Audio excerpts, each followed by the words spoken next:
আসসালামু আলাইকুম everyone, Kaliachak family কিচেনে তোমাদের সবাইকে জানাই স্বাগত। আজকে আমি তোমাদের সঙ্গে শেয়ার করব ঘরে থাকা উপকরণ দিয়ে আর খুব কম খরচে কুলফি আইসক্রিমের রেসিপি। তো ভিডিওটা স্কিপ না করে শুরু থেকে শেষ অবধি দেখার জন্য অনুরোধ রইল। তো চলো দেখে নেওয়া যাক। এখানে আমি 6 পিস মেরি বিস্কিট নিয়েছি। প্রথমে বিস্কিটগুলো ভেঙে ছোট ছোট টুকরো করে গুঁড়ো করে নিতে হবে। তো মিক্সিং জারে দিয়ে আমি এখানে গুঁড়োটা করে নিয়েছি। তো বিস্কিটের গুঁড়োটা আমি সাইডে রেখে দিচ্ছি। আর এদিকে আমি কিছু ড্রাই ফ্রুটস রাফলি গুঁড়ো করে নিয়েছি, যেমন কাজু আর কাঠবাদাম। তো একটা পাত্রে আমি ঢেলে রেখে দিলাম। তো এখন আমি ক্যারামেল বানিয়ে নেব। তার জন্য একটা কড়াইয়ে 6 চামচ চিনি দিয়ে দিচ্ছি।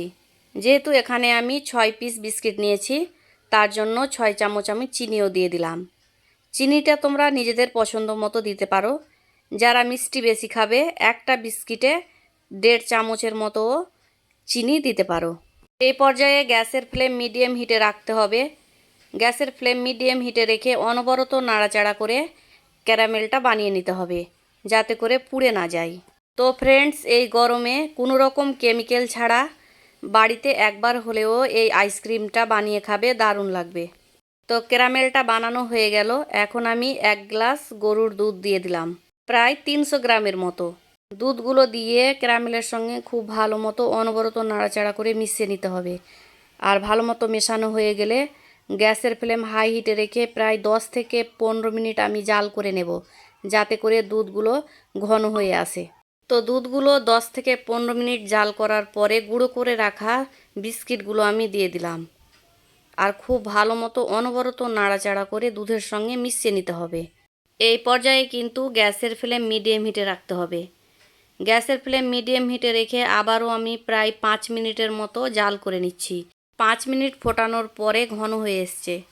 তো এখন আমি কাজু আর কাঠবাদামের গুঁড়োটা দিয়ে দিলাম আর খুব ভালো মতো মিশিয়ে নিলাম। ভালো মতো মেশানো হয়ে গেলে 2 থেকে 3 মিনিট আবারও ফুটিয়ে নেব, যাতে করে খুব সুন্দরভাবে দুধের সঙ্গে মিশে যায়।